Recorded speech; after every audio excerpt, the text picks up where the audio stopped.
بسم الله الرحمن الرحيم الحمد لله رب العالمين الصلاة والسلام على رسوله الكريم أشهد أن لا إله إلا الله وحده لا شريك له وأشهد أن محمدا عبده ورسوله نبينا محمد صلى الله عليه وسلم رب اشرح لي صدري ويسر لي أمري واحلل عقدة من لساني يفقهوا قولي ربنا زدنا علما اللهم فقهنا في الدين رب يسر ولا تعسر وتمم بالخير وبك نستعين السلام علیکم ورحمۃ اللہ وبرکاتہ۔ امید ہے سب لوگ خیریت سے ہوں گے۔ اللہ تبارک و تعالی ہمارے وقت قبول فرمائے۔ قرآن کلاس میں سب کو خوش آمدید۔ نیا سبق کا آغاز کرتے ہیں۔ اعوذ باللہ من الشیطان الرجیم، بسم اللہ الرحمن الرحیم۔ وَيَوْمَ يَعَضُّ الظَّالِمُ عَلَى يَدَيْهِ يَقُولُ يَا لَيْتَنِي اتَّخَذْتُ مَعَ الرَّسُولِ سَبِيلًا يَا وَيْلَتَى لَيْتَنِي لَمْ أَتَّخِذْ فُلَانًا خَلِيلًا لَقَدْ أَضَلَّنِي عَنِ الذِّكْرِ بَعْدَ إِذْ جَاءَنِي وَكَانَ الشَّيْطَانُ لِلْإِنسَانِ خَذُولًا وقال رسول يا رب إن قوم اتخذوا هذا القرآن مهجورا كذلك جعلنا لكل نبي عدوا من المجرمين وكفى بربك هاديا ونصيرا۔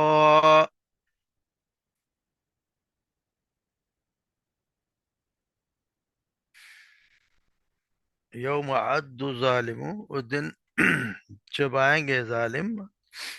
علی یدئی، اپنے یعنی کہ اپنے ہاتھ، یقولو، اور وہ کہیں گے، یا لیتنی،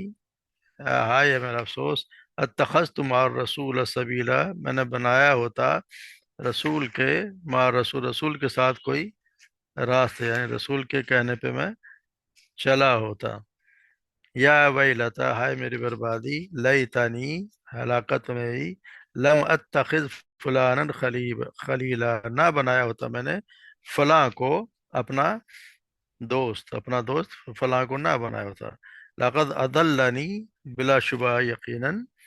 اضلنی، اس نے بہکایا مجھے، عن ذکری، ذکر سے یعنی نصیحت سے، اللہ کے یا قرآن سے، بعد اذ جاءنی، اس کے بعد کہ جب آ گئی وہ، نی میرے پاس، وکان الشیطان، اور شیطان ہمیشہ سے ہی ہے، للانسانی، انسان کے لیے، خذولا یعنی چھوڑ جانے والا، دغا دینے والا۔ وقال الرسول، اور رسول کہیں گے، یا ربی، اے میرے رب، ان قومی، یہ میری قوم ہے، اتخذوا هذا القرآن مہجورا،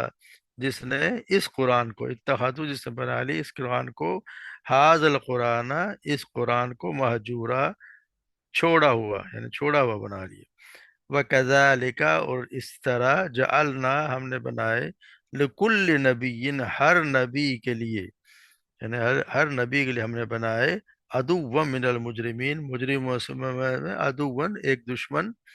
لِكُلِّ نبی عدوًا من المجرموں میں سے، وَكَافَى بِرَبِّكَ، اور کافی ہے اس کے تیرا رب، ہادیًا و نصیرا، اور کافی ہے تیرا رب آپ کا ہدایت دینے والا اور مدد کرنے والا۔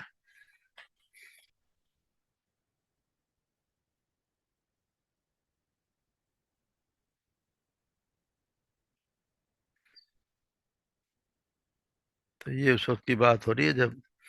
قیامت ہوگی، اور اس دن کے جب یہاں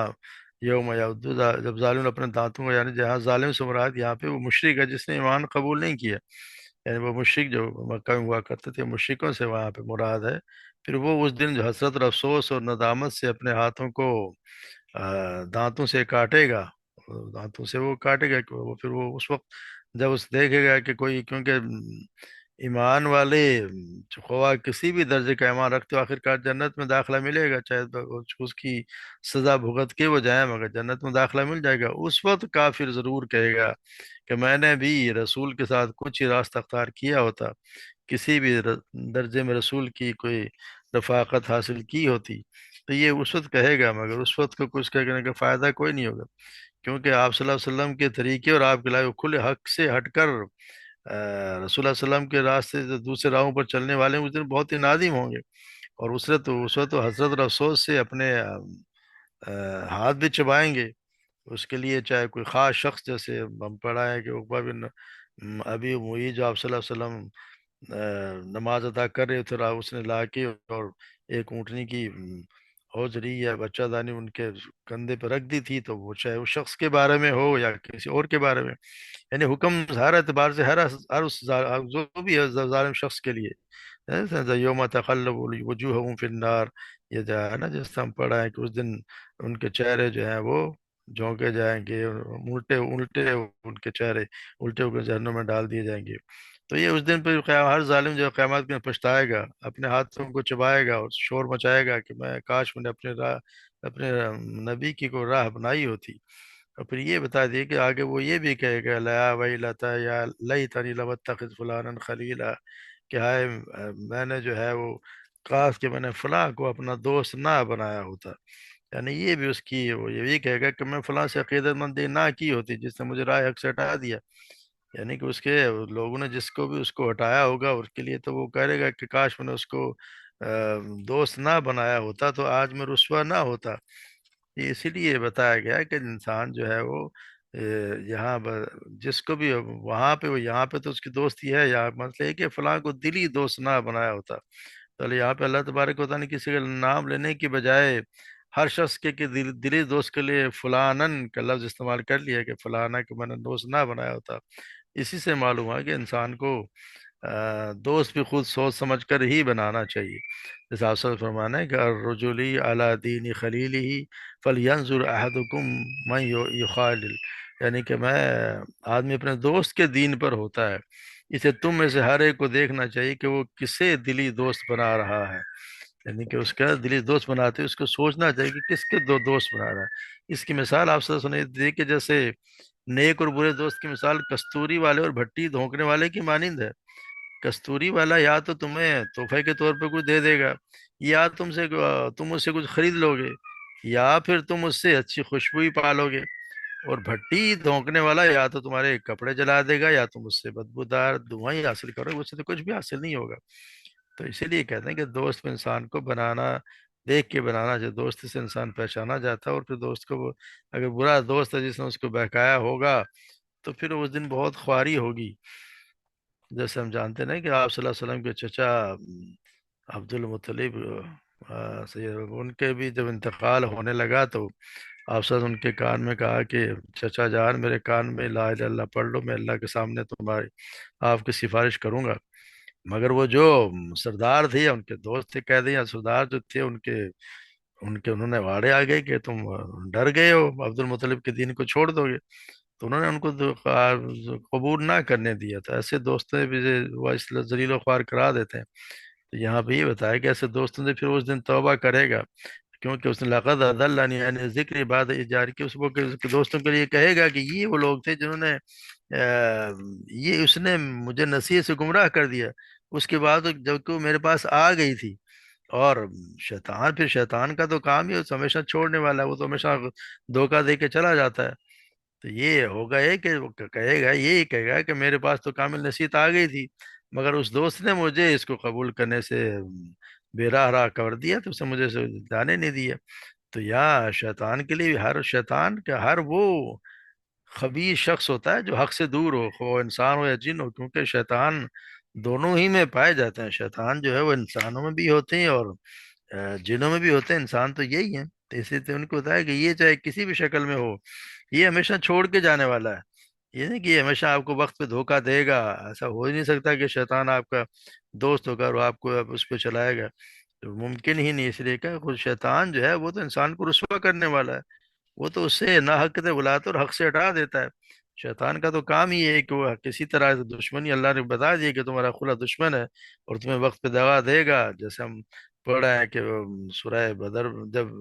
جنگ بدر میں بھی اس نے پہلے تو آ گیا کہ میں تمہارے ساتھ ہوں، جب اس نے دیکھا فرشتوں کو جگہ دیا تو میں تو جا رہا ہوں، میرا تو کوئی بس نہیں، میں جو وہ دیکھ رہا ہوں جو تم نہیں دیکھ رہے، تو وہ بھاگ گئے وہاں سے چھوڑ کے۔ تو حالت یہی ہونی ہے سب کچھ، اس لیے شیطان کے جو مانے گا تو شیطان تو اس کے وقت پہ دھوکہ دے کے چلا جائے گا، اور وہ کہتا بھی ہے کہ میں نے جو وعدہ کیا تم سے، وہ جو کچھ کی وعدہ کیا وہ دھوکہ تھا، جو اللہ نے وعدہ کیا وہ سچا تھا، تب تم اپنے آپ کو ملامت کرو، مجھے ملامت نہ کرو۔ تو شیطان نے تو کھلا، ہمیں اللہ نے بتا دیا کہ شیطان کا تو یہ قول ہونا ہے۔ اب یہ ہے کہ ہم قرآن پڑھیں گے تو ہمیں سمجھ آئے گی کہ ہاں یہ ایسا ہوگا کہ شیطان یہ الفاظ کہے گا، اور یہ ہے بھی، یہ شیطان ہی ہمیں بہکا رہا ہے۔ اور پھر جو ہے وہ آپ صلی اللہ علیہ وسلم بھی کہیں کہ وقال الرسول یا رب ان قوم اتخذوا هذا القرآن مہجورا، اے یا اللہ، یہ میرے رب، یہ میری قوم ہے جس نے قرآن کو چھوڑا ہوا تھا، چھوڑ رکھا تھا، چھوڑا ہوا بنا رکھا تھا۔ یعنی آپ صلی اللہ علیہ وسلم شکایت کریں گے، کیونکہ ایک تو ایک معنی کہ آپ صلی اللہ علیہ وسلم کہ یہ تو یہ کہ کیونکہ دنیا میں جو کہا ہے کہ مکہ کی شکایت ہے، یہ ایسا اس وقت کی کہ وہ کہا کرتے تھے لا تسمعوا لهذا القرآن والغوا فيه لعلكم تغلبون، اس قرآن کو مت سنو، اس میں شور کرو تاکہ تم غالب رہو۔ تو اللہ اللہ تبارک، پھر یہ کہ یہ تو شکایت دنیا میں آپ صلی اللہ علیہ وسلم نے اللہ سے یقین کی ہوگی، دوسرا یہ کہ قیامت کے دن بھی اللہ علیہ وسلم سے شکایت کریں گے، کیونکہ قرآن مجید میں یقینی جو کام مستقبل میں ہونے والے ان کے لیے بھی ماضی کا صیغہ استعمال ہوا ہے ہمیشہ، ماضی، کیونکہ یقینی بات ہے، تو اس لیے کہ قوم نے اس قرآن کو چھوڑا ہوا بنا رکھا تھا، یعنی جان بوجھ کر نظر انداز کی جانے کا مفہوم اس میں آتا ہے کہ جان بوجھ کے، اور حاضر قرآن سناتے کہ یعنی انہوں نے اس قرآن کو، یعنی اتنے عظمت والے قرآن کو بھی اس طرح بنا رکھا تھا جیسے کوئی ایسی چیزوں سے جان بوجھ کر نظر انداز کر دیا جائے۔ تو یہاں سب کے لیے ہی ہے، میری قوم سے مراد آپ صلی اللہ علیہ وسلم کی ساری قوم، قیامت تک جو بھی لوگ آنے والے ہیں، چاہے وہ ایمان لائے ہوں یا نہ لائے، جو ایمان نہیں لائے وہ تو دعوت امت دعوت ہوتی ہے، ان کو بھی ایمان دعوت دینی چاہیے، اور ان کو اگر نہیں لائے، اگر ایمان نہیں لا رہے، قرآن نہیں پڑھ رہے، تو وہ اس میں شامل ہیں۔ اور جو ہم جیسے جو لوگ آپ پر ایمان لے آئے، ان کو بھی، ان پہ بھی یہ ہے کہ ان پر ایمان لانا نہ لانا، اس کو پھر ان کے لیے بھی وہی ہے کہ وہ مقصد یہ ہے کہ اس پہ قرآن کو ایمان نہ لانے سے مراد یہ کہ آپ نے ہر طریقے سے قرآن کو پیچھے چھوڑ دیا، یعنی آپ قرآن کو جو ہے وہ کوئی اتنی اہمیت دے ہی نہیں رہے، کیونکہ پہلے تو وہ تو چلو روکا کرتے تھے، اب جو بھی کوئی ایسا کرے گا، کیونکہ وہ تو مطلب یہ ہے کہ قرآن کو کوئی نہ سنے، اس کے پڑھے جانے کو شور و غل کرے، تو یہ اس کا چھوڑنا ہے، تو نہ اس پر ایمان، تو چلو وہ تو ایمان نہیں لاتے تھے سچا، اسے نہ اسے سچا جانتے تھے، نہ کوئی غور و فکر کرتے تھے، نہ کوئی اسے سمجھنے کی کوشش کرتے تھے۔ اگر ہمارا حال بھی یہی کہ نہ ہم اس کو سمجھنے کی کوشش کرتے ہیں، نہ اس پر عمل کرتے ہیں، نہ ان کے احکامات کو بجا لاتے ہیں، نہ اس کے جو منع کردہ کام ہے ان سے ہم رکتے ہیں، بلکہ اس کے سوا اور کاموں میں مشغول رہتے ہیں، جیسے شعر و شاعری ہے، گانے کے گانے کو گانے ہیں، ڈرامے ہیں، اس طرح کے لوگوں میں دلچسپی، سب تو یہ سارا کچھ چھوڑ دینا ہے، یہ سب کچھ قرآن کو چھوڑ دینا ہے، ہم نے قرآن کو چھوڑ دیا ہے۔ تو یہ اللہ تبارک و تعالیٰ تھا، آپ صلی اللہ علیہ وسلم ہماری شکایت کریں گے کہ یہ قوم ہے، اور اس کے زمانے کے تو چلو وہ قوم تھی، لیکن اب یہ جو ہم ہیں، ہمارا حال کیا ہے؟ ہم نے تو قرآن کو ہم کوئی پڑھ ہی نہیں رہا، ہمارا حال تو ہے کہ ہم تو سارے دنیا کے چکر میں پڑے ہوئے ہیں، دنیا کمانے کے لیے ہم اپنے بچوں کو کسی کو ڈاکٹر بنا رہے ہیں، انجینئر بنا رہے ہیں، تاجر بنا رہے ہیں، صنعت کار بنا رہے ہیں، اور پھر یہاں بھی ان سے بھی کام پورا نہیں ہوتا، تو اپنے بچوں کو باہر بھیج رہے ہیں کہ چلو ڈالر کما کے لاؤ، مگر قرآن کی تعلیم تو نہ ہم دلواتے ہیں، اور اگر دلواتے بھی تو ہم، جس نے قرآن ناظرہ میں مکمل کر دیا وہ تو کہتا میں نے میرے بچے نے قرآن پڑھ لیا، مکمل کر لیا، یا زیادہ سے زیادہ ہم بچے کو حفظ کرا دیتے ہیں، تو ٹھیک، اچھی بات ہے، حفظ کرانے کوئی بری بات نہیں، اچھی بات ہے، یہ بہت بڑا اس کا کہنا چاہیے کہ بہت بڑا کام کیا اس نے، مگر یہ کہ اس کو ایک لفظ بھی سمجھ میں نہیں آتی، دنیا کی کوئی زبان بھی سیکھی جائے تو اس کا ایک لفظ بھی مطلب سمجھے بغیر نہیں پڑھا جاتا۔ قرآن ہم یہ ہے کہ پورے کا پورا قرآن پڑھ لیتے ہیں اور حفظ بھی کر لیتے ہیں، مگر اس کے آگے بلکہ ہم تجوید اور حسن قرأت کے میں بھی، اس میں بھی ماہر ہو جاتے ہیں، مگر اس کا مطلب سمجھنے کی کوئی زحمت ہی نہیں کرتا۔ تو جب اس کا مطلب ہی نہیں سمجھا جائے گا تو اس پہ غور و فکر کرنے کا، اس پر عمل کا مرحلہ کب آئے گا؟ پورا قرآن تو چلیں دور کی بات ہے، روزانہ جو 5 وقت جو نماز پڑھتے ہیں ہمیں تو اس کا مطلب ہی معلوم نہیں، نام یہ جانتے ہیں کہ ہم اپنے اللہ سے ہم کیا کلام کر رہے ہیں، کیا عرض کر رہے ہیں۔ تو یہی حال ہے، اسی وجہ سے ہمارا یہ حال ہے کہ سارے مسلمان ملکوں میں مسلمانوں کی زندگی سے قرآن تقریباً عملاً تو باہر ہی سب نے نکال کے باہر کر دیا۔ ہماری سیاست تو سارے لی ہوئی ہے، جمہوریت پہ ہے جس میں اللہ اور رسول کا تو کوئی دخل ہی نہیں ہے، یا قرآن و سنت کی پابندی سے بالکل آزاد ملوکیت یہاں پہ قائم ہے۔ ہمارے یہاں تو حال یہ ہے کہ ابھی کہہ رہے ہیں کہ ہمارے یہاں تو کہ جی اب اس میں تو کہیں لکھا ہوا ہی نہیں ہے جو پیش کیا گیا ہے کہ جی اس میں تو کہیں قرآنی تعلیمات کا ذکر ہی کون نہیں ہے، اس میں تو شعر و شاعری ہے یا ادب ہے اور ڈانس کی کلاسز ہیں، مدرسوں کا تو کوئی تعلق ہی نہیں ہے۔ یہ تو ہمارا حال ہے۔ تو یا پھر ہم کرتے ہیں کہ برکت کے لیے کوئی مجلس کرتے ہیں یا کوئی گھر بناتے ہیں، اس کے لیے کوئی بنا لیتے ہیں، یا کوئی دم درود یا پیری مریدی کے لیے استعمال ہوتا ہے۔ تو ہمارا یا پھر آج کل یہ بھی کرنے لگے ہیں کہ اچھا سا خوبصورت قرآن خریدا، اچھے سے جلد میں چڑھایا اور جہیز میں بچی کے سر کے اوپر سے گزار دیتے ہیں، یا پھر اس کو لپیٹ کے اونچی اونچی جگہ پہ رکھ دیں تاکہ اس کو کوئی دیکھ نہ لے۔ ہاں، یہ ضرور کرتے ہیں اس کو کوئی پیٹھ نہ لگ جائے، اس کی ایک بھی بات نہ مانو تو کسی کو فرق نہیں پڑتا کہ قرآن کی بات نہیں مان رہا، سود کھا رہا ہے، جھوٹ بول رہا ہے، حرام کھا رہا ہے، غیبت کر رہا ہے، اس کی کوئی پرواہ نہیں ہے، بس قرآن کو پیٹھ کسی طرف نہیں ہونی چاہیے۔ ہم نے تو ایسے قرآن کو یہ بنا کے رکھ دیا ہے۔ تو یہ حالت یہی ہوگی جب ہم قرآن کو چھوڑیں گے تو اس طرح پھر ہماری حالت یہی ہوگی جب تک کہ ہم خود قرآن کی طرف نہیں آئیں گے، جس طرح صحابہ کرام آیا کرتے تھے، اپنے زندگی کا اوڑھنا بچھونا ان کا اسی لیے تھا، اللہ تبارک و تعالیٰ پھر ان کو عزت بھی دی۔ تو اس کے ساتھ بھی اسی وقت ہوگا جب ہم اس کی طرف آئیں گے، ورنہ جب اللہ کے رسول ہی ہماری شکایت کریں گے اور ہم اس پہ شکایت کے بالکل ایسا ہی ہے جیسے ہم جو شکایت کریں گے تو ہماری ٹھیک کی شکایت ہوگی کہ ہمارا ہم نے تو یہ حال بنایا ہوا ہے۔ تو پھر اسے ہمیں سوچنا چاہیے کہ ہم قرآن کے بارے میں ہمارا رویہ کیا ہے۔ الحمدللہ الحمدللہ اللہ کے احسان ہے کہ ہمیں چلیں کبھی کسی وقت بھی یہ اعزاز مل رہا ہے، یہ موقع مل رہا ہے، اللہ تبارک توفیق دیے تو کچھ ہم سمجھنے کی کوشش کر رہے ہیں، تو یہ بھی اللہ تعالیٰ قبول فرما لیں، ورنہ تو لوگوں کے تو سمجھنے کو تیار نہیں، سننے کو تیار نہیں، پوری پوری مہینے سال گزر جاتے ہیں، شاید رمضان میں پڑھ لیتے ہیں ورنہ کوئی پڑھتا ہی نہیں۔ اللہ تبارک و تعالیٰ ہم سب کو قرآن سے جوڑ دے۔ پھر یہ ہے کہ پھر اللہ تبارک و تعالیٰ آپ سے فرمائے وَكَذَلِكَ جَعَلْنَا لِكُلِّ نَبِيٍّ عَدُوًّا مِّنَ الْمُجْرِمِينَ، ہم نے ہر نبی کے لیے اس میں سے جو بھی نبی آیا اس کے مجرموں سے ہم نے اس کا کوئی دشمن بنا دیا ہے۔ یہ اللہ تبارک و تعالیٰ نے ہر نبی کے لیے ہر مجرموں سے کوئی نہ کوئی دشمن بنایا ہے، کیونکہ یہ آپ کفار مکہ آپ صلی اللہ علیہ وسلم کا مذاق اڑاتے تھے، قدم قدم ان کی دعوت کے آڑے آتے تھے، تو ایک انسان ہونے کے ناطے آپ کو آپ صلی اللہ علیہ وسلم کو تکلیف ہوا کرتی تھی اور کبھی کبھار دل برداشتہ بھی ہو جاتے تھے، اس لیے تعالیٰ نے آپ کو تسلی دیتا ہوں آپ سے پہلے جتنے انبیاء بھی آئے مجرم قوم میں سے کوئی نہ کوئی ان کا بڑا پکا دشمن ہوتا تھا جو ان کی ایذا رسانی کے در پہ ہوتا اور لوگوں کو اپنے کفر کی طرف بلایا کرتا تھا، جیسے ہم پڑھا ہے سورہ انعام انعام میں وَكَذَلِكَ جَعَلْنَا لِكُلِّ نَبِيٍّ عَدُوًّا شَيَاطِينَ الْإِنسِ وَالْجِنِّ، کہ ہم نے اسی طرح ہم نے ہر نبی کے لیے انسانوں جنوں کے شیطانوں کو دشمن بنا دیا ہے، یوحی بعضهم الی بعض، اور ان کا بعض کی طرف زخرف القول غرورا، ملمہ کی ہوئی بات جو ہے وہ دھوکہ دینے کے دل میں ڈالتا رہتا ہے۔ وَلَوْ شَاءَ رَبُّكَ مَا فَعَلُوا، اور اگر اللہ تمہارا رب چاہتا تو وہ ایسا نہ کرتے، فَذَرْهُمْ وَمَا يَفْتَرُونَ، اور بس تم انہیں چھوڑ دو اور وہ جھوٹ گڑھتے ہیں۔ اسی طرح سورہ احقاف میں اللہ تبارک و تعالیٰ فرماتے ہیں فَاصْبِرْ كَمَا صَبْرَ أُولُو الْعَزْمِ مِنَ الرُّسُلِ، بس صبر کرو اور جس طرح پختہ ارادے والے رسولوں نے صبر کیا، وَلَا تَسْتَعْجِل لَهُمْ، اور ان کے لیے جلدی کا مطالبہ نہ کر، كَأَنَّهُمْ يَوْمَ يَرَوْنَ مَا يُوعَدُونَ، اور جس دن وہ آپ اس چیز کو دیکھ لیں گے جس کے تم سے وعدہ کیا جاتا تھا، لم يلبثوا الا ساعة من النهار، تو گویا وہ دن کی ایک گھڑی کے سوا نہ رہے، فَهَلْ يُهْلَكُ إِلَّا الْقَوْمُ الْفَاسِقُونَ، پھر کیا وہ نافرمان لوگوں کے سوا کوئی اور ہلاک کیے جانے والا ہے؟ تو حالت یہ ہے کہ یہ ہر نبی کے لیے مشکلات آئی ہیں، اللہ تبارک و تعالیٰ نے نبیوں کے بڑے امتحانات لیے ہیں، سب سے زیادہ آپ سے پوچھا گیا تو آپ نے کہا سب سے زیادہ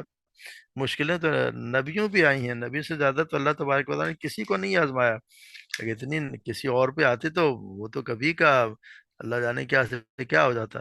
مگر حالت یہ ہے کہ نبیوں پہ اتنی مصیبتیں آئیں اور اس کے بعد وجود وہ نبی ثابت قدم رہے، اسی لیے ان کے درجات اتنے بلند ہیں، اور پھر یہ بتا دیا گیا ہے کہ وَكَذَلِكَ جَعَلْنَا لِكُلِّ نَبِيٍّ عَدُوًّا وَكَفَىٰ بِرَبِّكَ هَادِيًا وَنَصِيرًا، یعنی پھر جو رسول کی تابع داری کرے اور کتاب اللہ پر ایمان لائے اور اللہ کی وحی پر یقین بھی کرے تو اس کا پھر ہادی اور ناصر خود اللہ تبارک و تعالیٰ ہے، کیونکہ اللہ ہی ہے، پھر ان کی مدد کرے گا، یہ اللہ کا وعدہ ہے کہ اللہ تبارک و تعالیٰ ان بندوں کو خوب ہدایت بھی کرے گا اور مسلمانوں کی خود مدد بھی کرے گا۔ تو یہ معاملہ ایسوں کا مقابلہ کچھ کسی اور سے نہیں ہے، بلکہ ان کے سبھیوں کے سب نبیوں کے ساتھ ایسا ہوتا رہا ہے کہ مجرموں نے اپنے کام دکھایا، مگر اللہ نے پھر ان کا وعدہ بھی جیسے کیا ہوا ہے، جیسے ہم سورہ معاہدہ میں پڑھا، یا ایھا رسول بلغ ما انزل الیک من ربک، رسول پہنچا دے جو تو کچھ تیری طرف تیرے رب کی جانب سے نازل کیا گیا ہے، وَإِن لَمْ تَفْعَلْ فَمَا بَلَّغْتَ رِسَالَتَهُ، اور اگر تو نے نہ کیا تو تو نے پیغام نہیں پہنچایا، وَاللَّهُ يَعْصِمُكَ مِنَ النَّاسِ، اور اللہ تجھے لوگوں سے بچائے گا، ان اللہ لا يهدي القوم الكافرین، اور اللہ تبارک و تعالیٰ لوگوں کو ہدایت نہیں دیتا۔ تو یہ اللہ کا یہ قانون ہے۔ اسی طرح اللہ تعالیٰ سورہ صافات میں فرماتے ہیں، وَلَقَدْ سَبَقَتْ كَلِمَتُنَا لِعِبَادِنَا الْمُرْسَلِينَ، بلا شبہ یقین ہمارے بھیجے بندوں کے لیے ہماری بات پہلے طے ہو چکی، انہم لہم منصورون، کہ بے شک وہ یقیناً وہی ہیں جن کی مدد کی جائے گی، وَإِنَّ جُنْدَنَا لَهُمُ الْغَالِبُونَ، اور یہی ہے بے شک ہمارا لشکر یقیناً وہی غالب آنے والا ہے۔ فَتَوَلَّ عَنْهُمْ حَتَّى حِينٍ، سو اس وقت تک ان سے منہ موڑ لے، وَأَبْصِرْهُمْ فَسَوْفَ يُبْصِرُونَ، وہ عنقریب کہ انہیں دیکھ لے بس وہ بھی عنقریب دیکھ لیں گے۔ تو اللہ کا وعدہ ہے کہ اللہ تبارک و تعالیٰ مشکلوں کے بعد ہر نبی کی مدد ضرور کرتا ہے، جو بھی اللہ کا اس کے بعد نبی بھی، اور جو بھی اللہ کے ساتھ اپنا تعلق جوڑ لے گا، اللہ کی راہ پہ چلے گا، تو اللہ تبارک و تعالیٰ اسے ہدایت بھی دیتے ہیں اور اس کی مدد بھی کرتے ہیں۔ اللہ کی طرف اللہ تو کہتا ہے میری طرف آؤ، تو اللہ کی طرف جب کوئی جائے گا تو اللہ تبارک و تعالیٰ اس سے ضرور بضرور اس کی مدد کریں گے، ہر حال میں اللہ تبارک و تعالیٰ مدد کریں گے، کیونکہ جیسا آپ صلی اللہ علیہ وسلم کا تو آ، حال یہ کہ اس میں بشارت بھی دی گئی ہے کہ جو لوگ بعد میں آئیں گے وہ آپ کی ہدایت کے جو آئے گا، جس سے آپ کہتے ہیں کہ آپ صلی اللہ علیہ وسلم جب طائف سے آپ کو ستایا گیا، اور جب وہ واپس آ رہے تھے، تو جو پہاڑوں کا فرشتہ ہے اس نے پیشکش کی کہ اگر آپ کہیں تو ان پہاڑوں کو ملا دوں، تو آپ نے یہی فرمایا تھا کہ نہیں، بلکہ میں امید کرتا ہوں کہ اللہ تبارک و تعالیٰ ان کی پشتوں سے ایسے لوگ نکالے گا جو اکیلے اللہ کی بات کریں گے، ان کے ساتھ کسی چیز کو شریک نہیں کریں گے۔ تو یہ اللہ تبارک و تعالیٰ کی طرف سے بشارت ہے، کہ اس بات سے اشارہ ہے کہ اپنے سارے کام اس کے سپرد کر دو، کیونکہ ہدایت و نصرت کے لیے کفایت تو پھر اللہ کرنے والا وہی ہے، اللہ کے سوا تو کوئی نہیں ہے۔ تو اللہ تبارک و تعالیٰ پھر ان سے پیدا کیے بھی، اور ان لوگوں نے آپ کی مدد بھی کی اور آپ کے ساتھ ان کا ساتھ بھی دیا، اور ہم دیکھتے ہیں کہ اللہ تبارک و تعالیٰ پر نبی کی کس طرح مدد کی کہ کچھ عرصے میں مکہ بھی فتح ہو گیا اور پورے عرب میں اسلام پھیل گیا، اور پھر کہاں سے کہاں تک چلا گیا۔ اب ہمیں بھی یہ ضرورت ہے، اگر ہم بھی قرآن سے جڑ جائیں، اللہ کی طرف رجوع کریں، تو اللہ تبارک و تعالیٰ ہماری مدد کرنے کے لیے بھی تیار ہے۔ تو اللہ تبارک و تعالیٰ ہم سب کو توفیق دے اور ہمیں قرآن سے جوڑے، اور قرآن کو سمجھنے کے، اس پر عمل کرنے کی توفیق عطا فرمائے، اور اللہ تبارک و تعالیٰ ہم سے جو کچھ کر رہے ہیں غلطیوں سے درگزر فرمائے، اور ہمارا یہ قبول فرما لے، ہمیں بھی اور ہمارے ماں باپ کو بھی ہمارے لیے ان کے لیے بھی صدقہ جاریہ بنا دے۔ وما علینا الا البلاغ۔